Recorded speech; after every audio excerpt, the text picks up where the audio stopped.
We have the pleasure today to visit with Senator Rand Paul's wife, Kelley Paul. And Kelley, great to have you visiting with us today at the studio. Thank you for stopping by. Thanks for having me.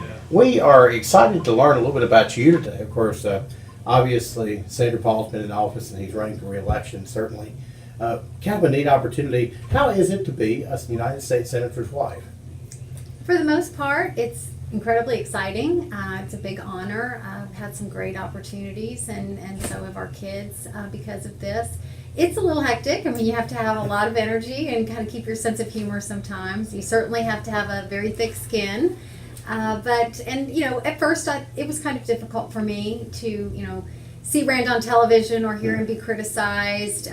Politics is definitely a contact sport, and I wasn't necessarily ready for that at first. But after 6 years, I have to say, I really am so appreciative of this opportunity, for Rand to be part of the debate and to have a voice in our government, and I'm incredibly proud of him. I think he has a neat message, and I know you guys have had a chance to share that message not only in Kentucky, but across the country as well. So interesting 6 years for you guys, it has been. Yes, it has been, very much so. So do you guys do you travel to Washington with him every week when he goes? Do you typically stay at home and keep things going on home, or what? The first 4 years I did not travel up much at all, and he came home on the weekends. With the presidential, I started spending a lot more time in D.C., and we're still home. Our house is still in Bowling Green, but I was spending more time in D.C. the last couple of years. I've been just 100% in Bowling Green since May, which has been really nice. Rand too. He, was mowing the lawn, and he and our son were out. They chainsawed a tree down in the front yard. And it's like he just loves to do yard work and things like that. And, that's just enjoyable for him to be puttering around in his yard and to be home more. So that's the nice thing about having a statewide race versus a national race. When you guys go out to dinner, when you go out to dinner, do people recognize who you are when they see you out and about? They usually do. Typically someone will come up to Rand.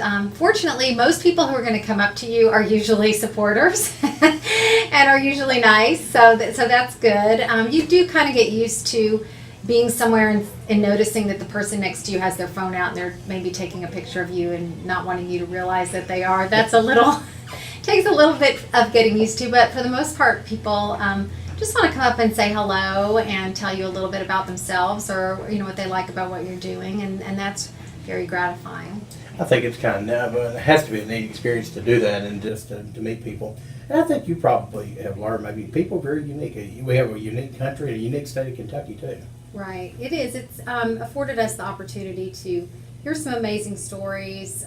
People from all walks of life support Rand and have shared, their experiences with us, and that's just really an honor to kind of get to hear their stories and to see how we can make things better for people. And I never want to lose sight of, just how grateful I am that we've had this opportunity. Of course, obviously, he's a senator in Washington, D.C., but it has to be some mind at home. When he told you he wanted to run for Senate, what was your first reaction? How could you do this to me? I think those were my exact words. Because he was definitely excited about it, and he was really trying to talk me into it, and I was really reticent, to say the least. He was a small town doctor and eye surgeon in Bowling Green, and we had a great life, and I really loved that life, and our kids were still fairly young, and so I had some trepidation about what it would mean to run, and he kept telling me that I should let him do it because he thought he only had a 10% chance of winning, and so he's like, well, nothing in our life is really going to change because I don't think I'm going to win. But I told him that very first day, I said, no, I know you're going to win. I mean, I had a feeling. I was like, I know that when people hear you and what you've got to say that you're going to win. And so for me, the decision to run was really knowing that we would be in Washington a lot and that it would change our lives. But I have to say, I'm so glad that I did, kind of put my fear aside and embrace the excitement of it and the challenge of it, because I think Rand has really made a difference. Sure. And he's certainly made a big name for our state and for Kentucky and for the, liberty movement and conservatism since he's been in office, and I'm incredibly proud of that. Okay, here's the next question.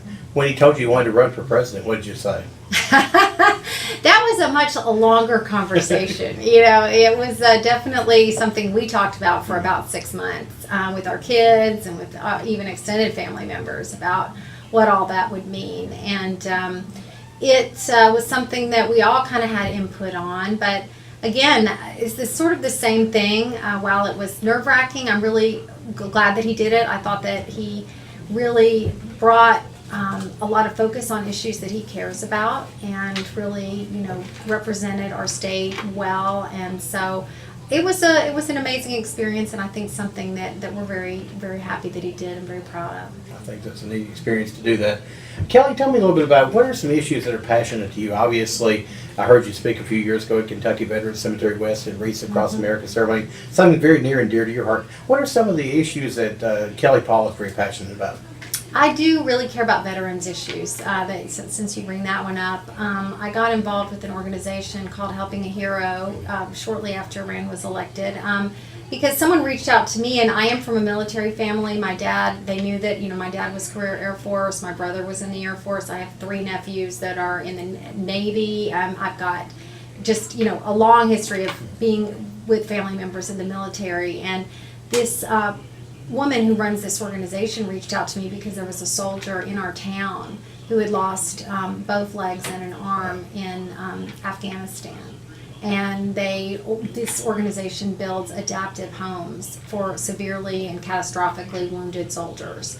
The homes are completely adapted to where they have complete mobility and their own independence. And so many of our soldiers that are coming back, they're surviving wounds that killed people in previous wars, but many of them, most of them are very young. I mean, this particular soldier was only 25 when this happened, so they have their whole life ahead of them, young wife and child, and this organization creates these homes so that they are independent and able to go through their day, whether it's cooking or using the bathroom or getting through the house without having their spouse become a full-time caregiver for them, and that's just so important. So through my work helping to fundraise for that organization, I've met some amazing veterans, which really reinforces my belief that we owe so much to them. We cannot begin to ever repay them for their patriotism and their service to our country, and not just the soldier, but their whole families are involved with this. So,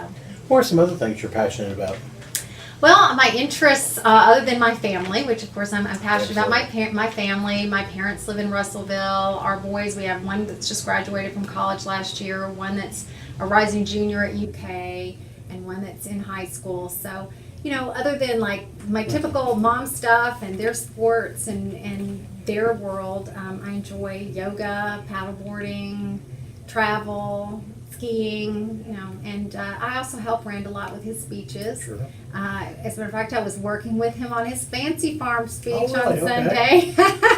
That's always kind of an exciting day. It's a little nerve-wracking for me. It gets a little rowdy there, so we're trying to come up with some fun lines and really get into the spirit of Fancy Farm. So that's what we were doing while we were drinking our coffee yesterday morning, was coming up with some stuff for that. I think that's it. Probably a lot of people didn't realize you guys work together on those kind of things, but what a great partnership. Yeah, we do. I have a background as a writer. I worked in marketing communications for Sprint and Nortel Networks and in corporate communications, and wrote newsletters and brochures and things. And then last year I wrote my first book, True and Constant Friends.